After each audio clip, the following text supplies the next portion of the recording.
Tawheed Ulooheeyah. And this is question 45. And the Shaykh says, the Shaykh said, Rahimahullah, ضده الشرك.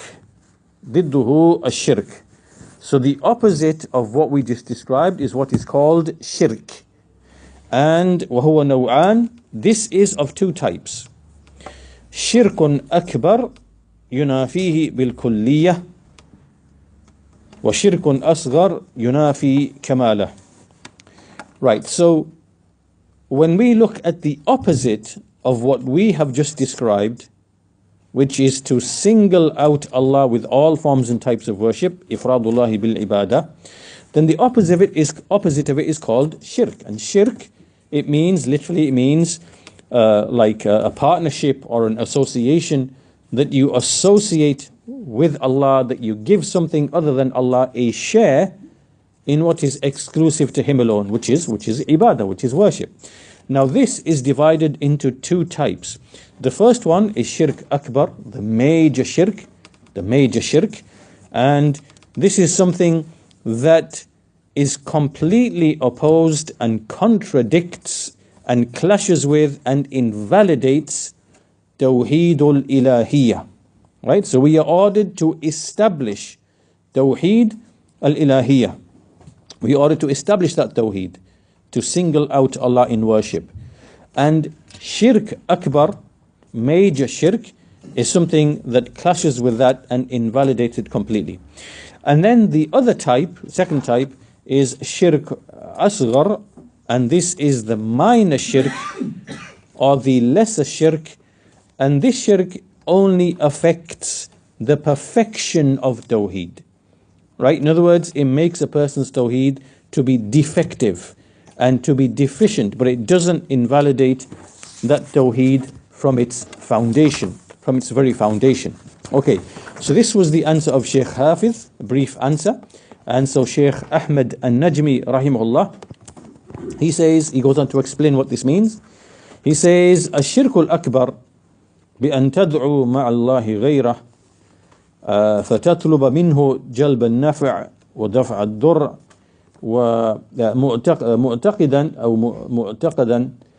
معتقدا بأنه يقدر على إجابتك وأنه يستطيع أن يسعفك بما تريد، يشفي مريضك ويغيث لحفتك وينزل لك المطر ويصلح لك الحال، وبأنه يرزقك وأنه يشفع لك عند الله والله يعطيك ما تريد.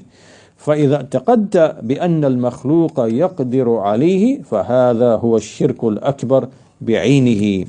So he describes in this paragraph, he says, الشرك الأكبر, so the greater shirk, is that you invoke alongside Allah others.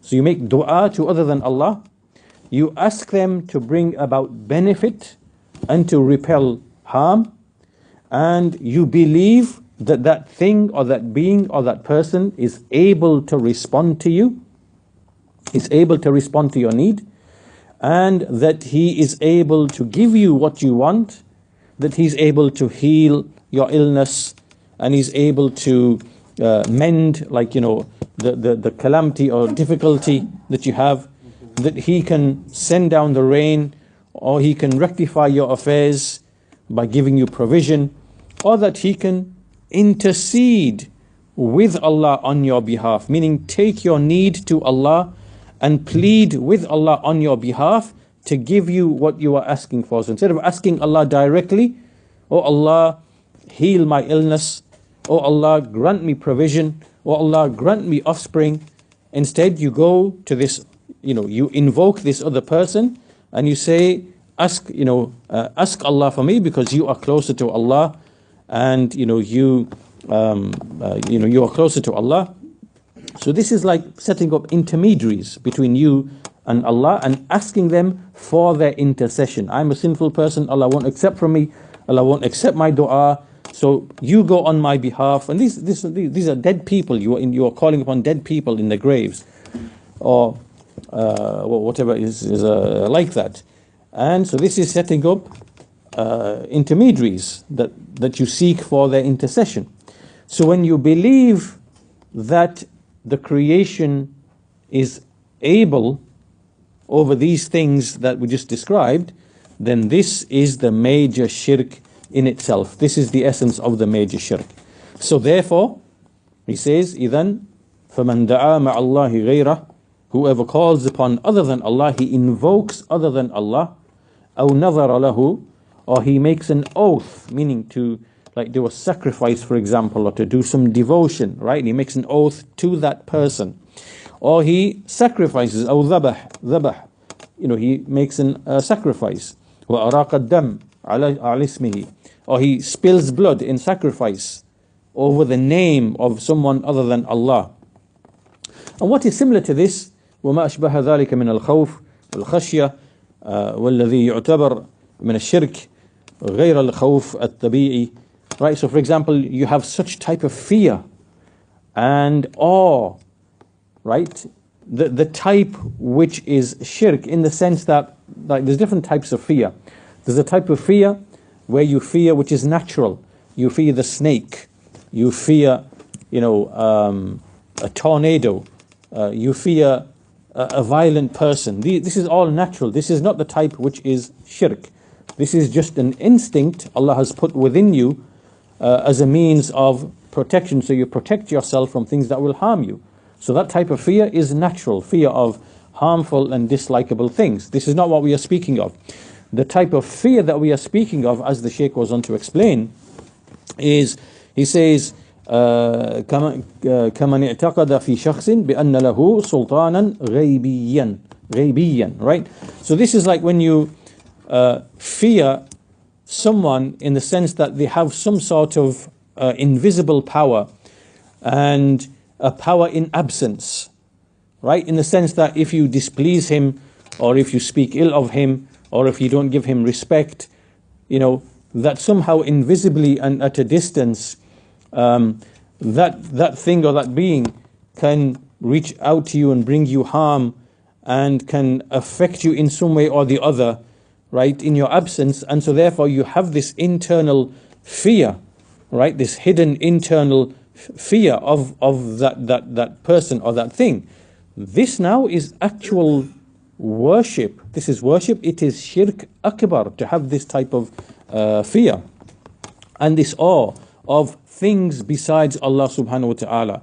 Like you see with many of these grave worshippers, you see them in many countries.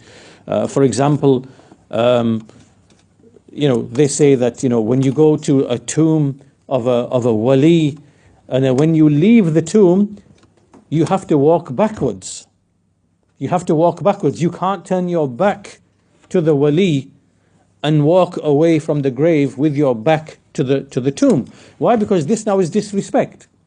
And if you were to disrespect the wali in that manner, the dead person in the grave, then there's going to be some affliction. He'll be angry, and some affliction is going to come to you, right? So these people, when they go there, and they go and they go there, do whatever offerings or whatever they might do, and then they walk backwards, and then in their hearts is a fear and an awe of this wali, that some harm or affliction might come to them because they've now disrespected the wali in some way or the other. This is what we call khawf sir, right? This is like an inner, deep type of secret type of fear, where you fear like an invisible power, an absent power that is not there, and you fear its effect upon you, right? This type of thing is only for Allah subhanahu wa ta'ala, right? You only fear Allah in this manner, and wherever you might be, hidden by yourself, you fear there's always a power. This is the power of Allah that can reach you no matter what, where you might be, right? That type of fear is only for Allah. Whoever has that type of belief, that type of fear, as the Shaykh says, he says, تخاف أنك إذا تكلمت فيه يعلم ما تقول فيه فمن اعتقد هذه الاعتقادات فهو مشرك شركا أكبر. Right? So in other words, you fear that you might say a bad word about the wali, a dead person, right? And you fear that he might hear you and afflict you. Whoever believes these types of beliefs, he is a mushrik and he is a kafir, right? Just like you have with the pagans, polytheists, they do things, they give offerings to the god of the rain, for example, or the god of, a mythical god that they believe in, or the god of thunder, for example, or the god, because they believe that if they don't give these offerings, they fear that the rain will be withheld, or that the storm or something will come and destroy them, or whatever it might be, right? So you can see that in their hearts there's this type of hidden fear of an invisible force, an invisible power, right? This is shirk akbar. Okay, now as for the other type, أما الشرك الأصغر فلا ينافي التوحيد كله ولكن ينافي كماله كمن حلف بغير الله وما أشبه ذلك. Okay, now as for the other type of shirk, the one that does not invalidate Tawheed altogether, but rather it only removes it from its perfection, right? It opposes the perfection of Tawheed. And there are many types and forms of this, such as swearing by other than Allah, swearing by other than Allah. And there are many other examples that will come, inshallah ta'ala, in what follows. So this is the speech of Sheikh Ahmed al-Najmi on that question. Now we turn to the same question. ما هو ضد توحيد الإلهية? What is the opposite of Tawheed al-Ilahiyya? And it is shirk akbar, shirk asghar. Now we go to Sheikh Salih al-Fawzan, hafidhahullah, and he says that shirk is to set up a partner with Allah in his rububiyyah and in his ilahiyya, right? To set up a rival and a partner with Allah. And this can be also in rububiyyah and also in his ulooheeyah, right? In his rububiyyah and his ulooheeyah.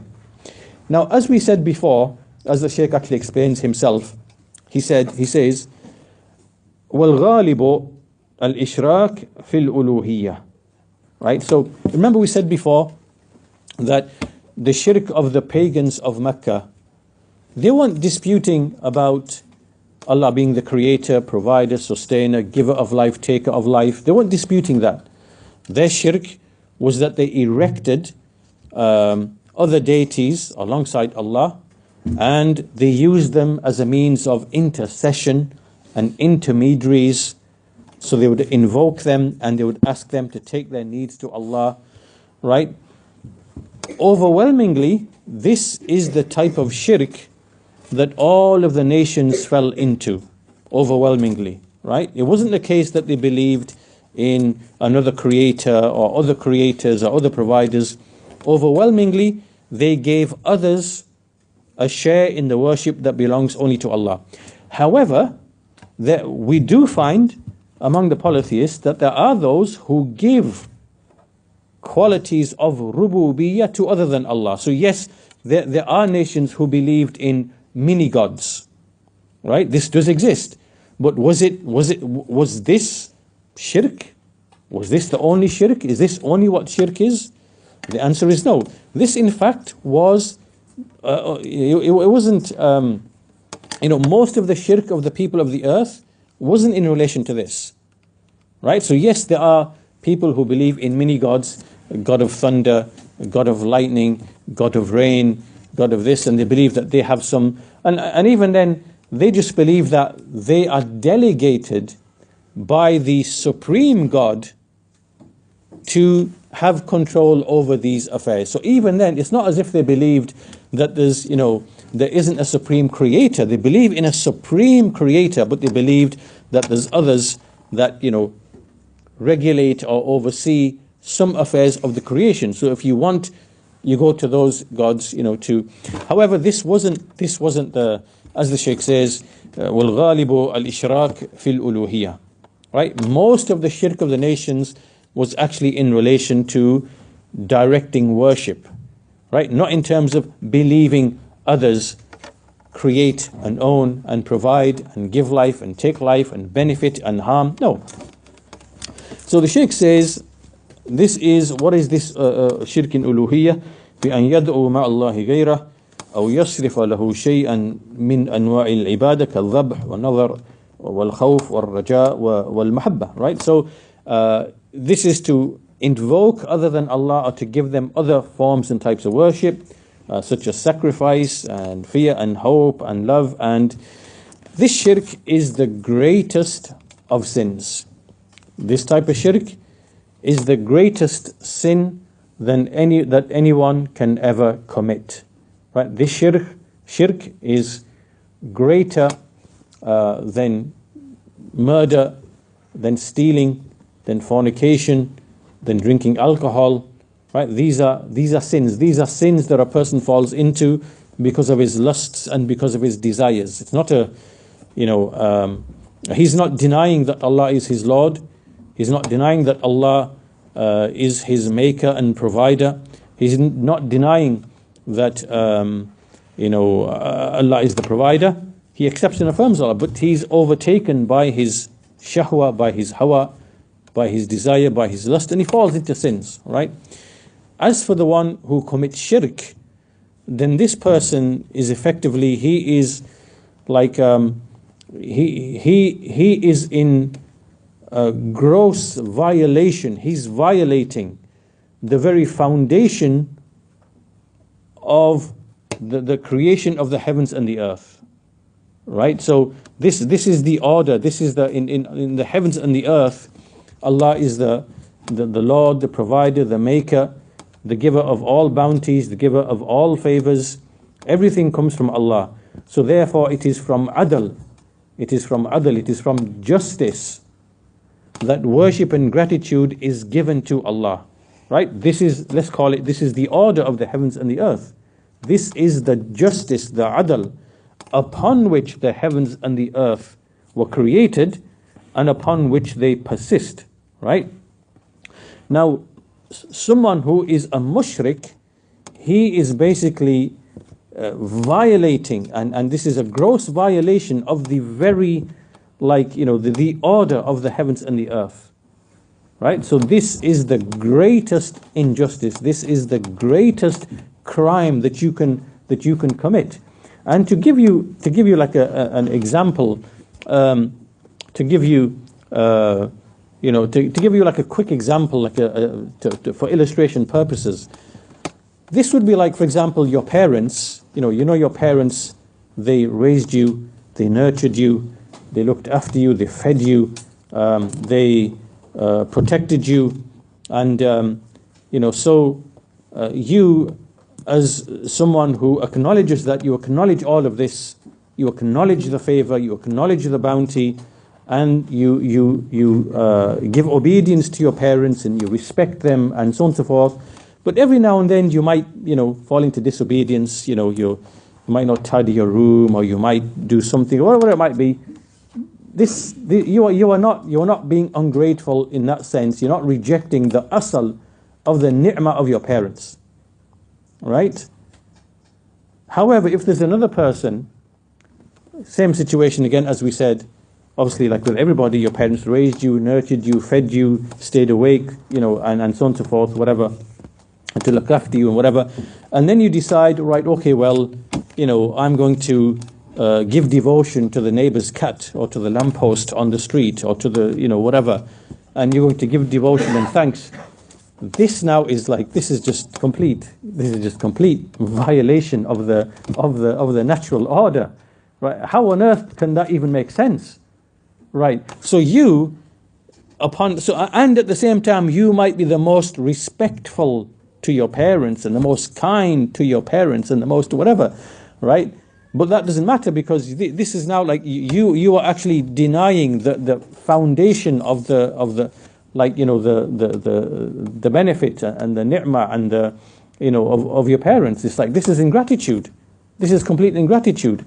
Right, so you are in complete violation of the order of things, and this is why this would be the greatest crime for you to commit, right? To give others a share in the gratitude, in this case, the gratitude and the reverence and the respect and whatever that is due to the parents. Or you go and give the respect to some neighbor down the road. Like, instead of giving it to your parents, you go and give it to others. It doesn't make any sense.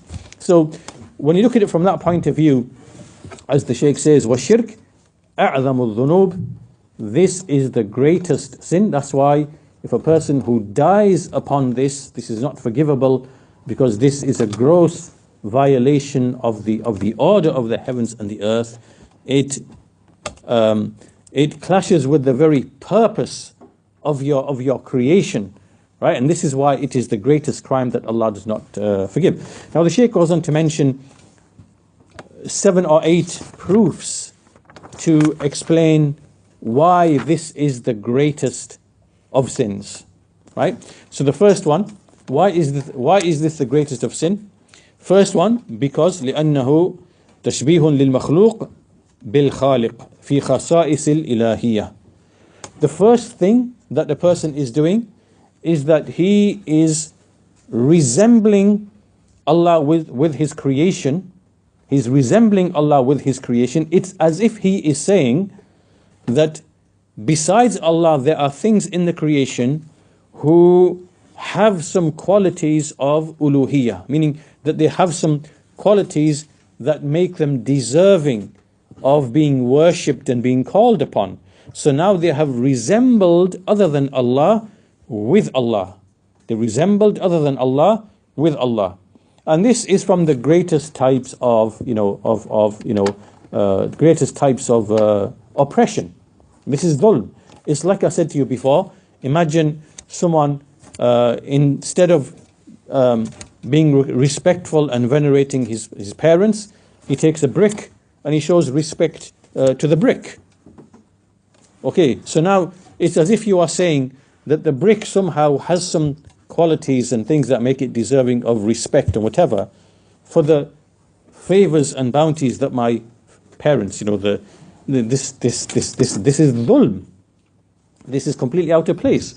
And as we see in Surah Luqman, إِنَّ الشِّرْكَ لَظُلْمٌ عَظِيمٌ. إِنَّ الشِّرْكَ لَظُلْمٌ عَظِيمٌ.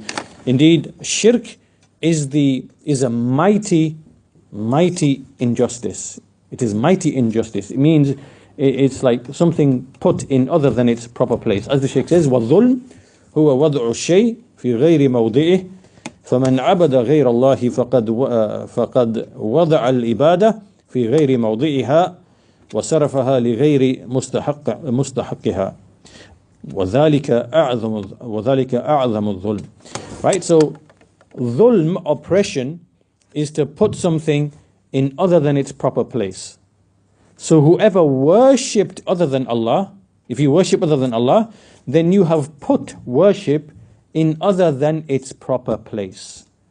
Right? And that's what happens with every polytheist. The polytheist, he invokes something or someone, or he bows to something or someone, or he prostrates to something or someone, or he has that invisible fear in his heart of something or someone. This is all worship that is being put in other than its rightful place. And this is the definition of dhulm. This is the definition of dhulm, of oppression. Because you're giving it to something or someone that does not deserve it. This is the greatest of dhulm. So this is the first reason why this is the greatest crime. The second, أن الله أخبر أنه لا يغفره لمن لم يتب منه. Second indication as to how and why this is the greatest sin is that Allah has informed us that He will not forgive the person who falls into it and dies upon it without repenting, without making tawbah. Right? قال تعالى إن الله لا يغفر أن يشرك به ويغفر ما دون ذلك لمن يشاء. Allah said in Surah An-Nisa, chapter 48, indeed Allah does not forgive that partners are set up for Him in worship, but He forgives whatever is less than that to whomever He wills. Right, so if you die upon shirk, upon major shirk, that is something Allah never forgives. But if you are upon shirk and you make tawbah, you repent, and you recant from that and you worship only Allah alone, then Allah will forgive that. The third indication is that Allah has informed that He has made paradise prohibited upon the mushrik, and that mushrik will remain in hellfire. إنه من يشرك بالله إنه من يشرك بالله فقد حرم الله عليه الجنة ومأواه النار وما للظالمين من أنصار. Indeed, whoever associates partners with Allah in his worship, then Allah has prohibited or made paradise unlawful for him, and his abode will be the fire. And the wrongdoers do not have any helpers or aiders. The fourth indication is that in the shirk يحبط جميع الأعمال. Shirk is something that invalidates and makes futile and vain and of no benefit all of the actions. Right?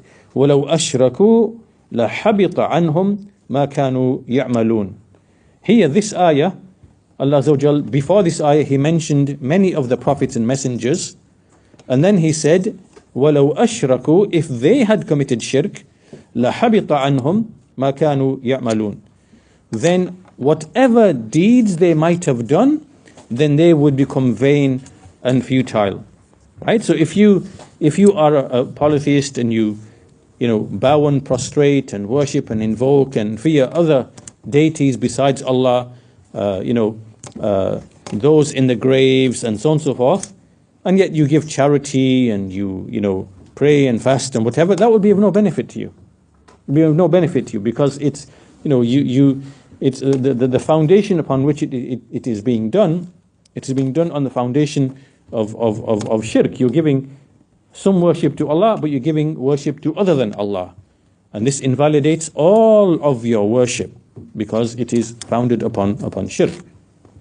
So that's a fourth indication that shirk invalidates all a person's righteous actions. They are of no of benefit. The fifth indication is أن المشرك, he mentions حلال الدم والمال. So this means that in terms of because the polytheists, they waged a war against the Prophet sallallahu alaihi wasallam, then he was ordered to fight back against them, and they were ordered to be fought against. أمرت أن أقاتل الناس حتى يقولوا لا إله إلا الله, to the end of the hadith. So the fact that this is what jihad was established for, to repel the mushrikeen and to establish the hujjah against them and to ward them off, right? So this is another indication of the severity of shirk. And the sixth indication is that the Messenger of Allah himself explicitly said that shirk is akbarul kabair. Right? He said in a hadith, أَلَا أُنَبِّئُكُمْ بِأَكْبَرِ الْكَبَائِرِ. Shall I not inform you of the greatest of the greatest of the major sins? قُلْنَا بَلَا يَا رَسُولُ اللَّهِ. They said, yes, O Messenger of Allah. قال الإشراك بالله وعقوق الوالدين. He said, it is to associate partners with Allah and to cut off ties with the parents. To cut off ties with the parents. Now, the Shaykh goes on to mention a nice passage from Ibn al-Qayyim rahimahullah, and we can finish with this passage from Ibn al-Qayyim. So he says, قال العلامة ابن القيم رحمه الله أخبر سبحانه أن القصد بالخلق والأمر أن يعرف بأسمائه وصفاته ويعبد وحده لا يشرك به، هو أن يقوم الناس بالقسط وهو العدل الذي قامت به السماوات والأرض، كما قال تعالى لقد أرسلنا رسلنا بالبينات وأنزلنا معهم الكتاب والميزان ليقوم الناس بالقسط. So Ibn al-Qayyim said, Allah the Sublime, He informed us that the intent behind Allah creating and commanding What is the intent behind Allah creating the creation and commanding the creation? It is that He is to be known by His names and His attributes, and He is to be worshipped alone without any partners being erected or set up for Him. And that the people establish justice, al-adl, they establish al-qist, which is justice. And this is the adl, this is the justice upon which the heavens and the earth, they are established.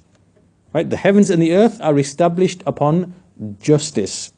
As Allah said in the Quran, Surah Al-Hadid, indeed we have sent our messengers with clear evidences, and we sent down with them the book and the balance. The book and the balance, the mizan. Why? لِيَقُومَ النَّاسِ بِالْقِسْطِ, that the people may establish and abide by justice.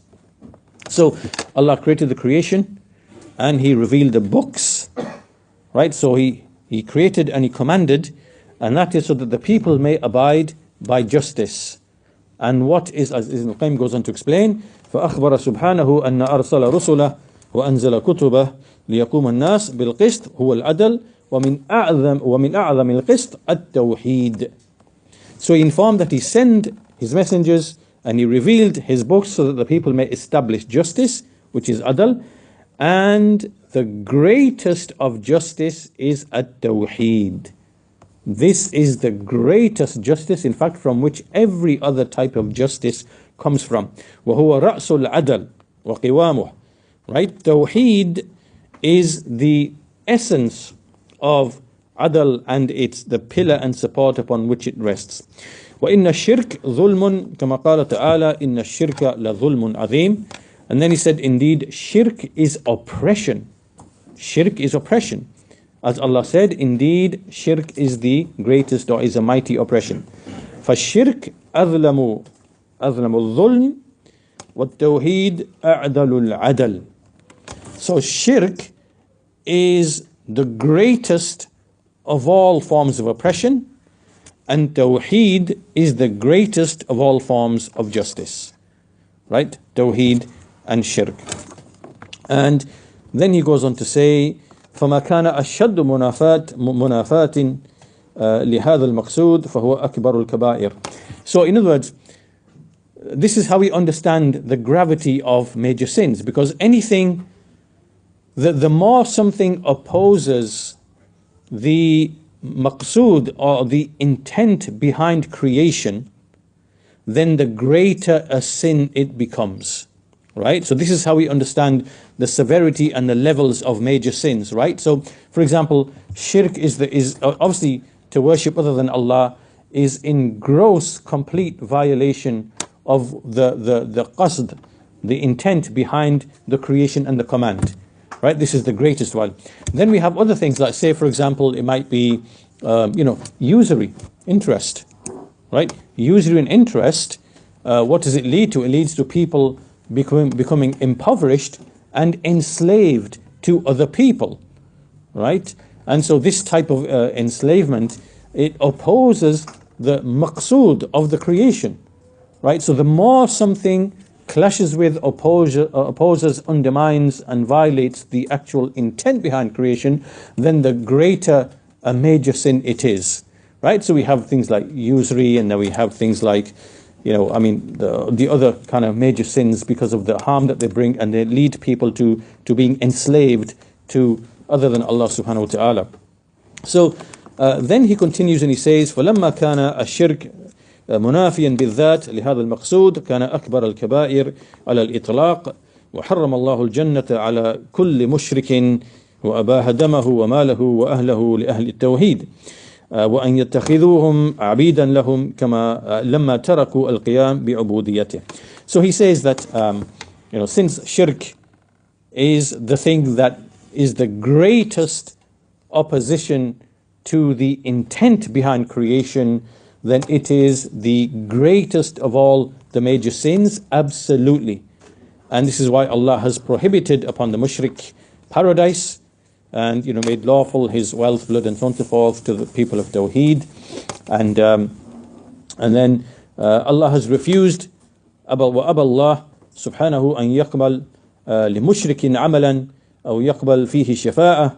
Right, so Allah has refused to accept any action from the mushrik, or to accept any intercession for him, like meaning in the hereafter, or to respond, in the hereafter to any of his supplications. So this is because the polytheist, in essence, in reality, he is the most ignorant of people regarding Allah, and his making a true estimation of Allah, in that he's set up a rival and a partner for Allah, and this is the greatest type of ignorance. This is the greatest type of ignorance that there can be. Just like it is the greatest type of oppression. It is the utmost type of oppression, of dhulm. And even though the mushrik is committing dhulm, obviously he's not, this dhulm is not harming Allah. Right? So we need to be clear that when we speak about the creation, when one person commits dhulm against another person, right, that dhulm is in relation to his blood, his wealth, his honor. He's harmed that person physically, or in terms of his wealth, or in terms of his reputation. Right? This is dhulm. But when we say, inna shirka la dhulmun azim, indeed shirk is the mightiest oppression, this does not mean that the dhulm that the mushrik is committing is somehow harming Allah, or is no. Because that person is only harming himself. وَإِنَّمَا ظَلَمَ نَفْسَهُ. He's only harming himself by that oppression. His oppression is in the sense that he's putting something in its wrongful place. He's took ibadah, it belongs to Allah, he's give it to other than Allah. This now is dhulm on his behalf. And he's wronged himself. He's harming himself. He's not harming Allah in the least. Right? So this is something that we should pay attention to. So this was... and then the final reason, that was number 6, that shirk is akbarul kaba'ir. The 7th reason is that shirk is in effect, you are ascribing deficiency to Allah. It is tanaqqus, and it is an aib. It is like a type of deficiency which Allah has exonerated himself from. Allah has exonerated himself from that he is not in need of any partners, he has no partners. And the one who worships other than Allah, it is as if he is establishing a partner with Allah. But Allah freed himself from that. Allah does not need any partners. Right? So when a person worships other than Allah, in a way you are ascribing deficiency to Allah subhanahu wa ta'ala, and you are contending with Allah, you are disputing with Allah by way of that action. And this is another angle, the 7th angle, from which we understand ash-shirkul akbar, the major shirk, to be from the greatest, of the sins. So these are 7 indications in the Quran and the Sunnah, and to show that shirk akbar is, a mighty oppression and from the greatest of sins. Inshallah, I'll conclude our lesson there. In the next lesson, we'll look a bit more detail into what actually is shirk akbar, what actually is shirk akbar itself, and its forms and its types. Inshallah, we'll leave that for the next lesson. Walhamdulillahi Rabbil Alameen, wa sallallahu ala nabiyyina Muhammad wa ala alihi wa sahbihi ajma'in.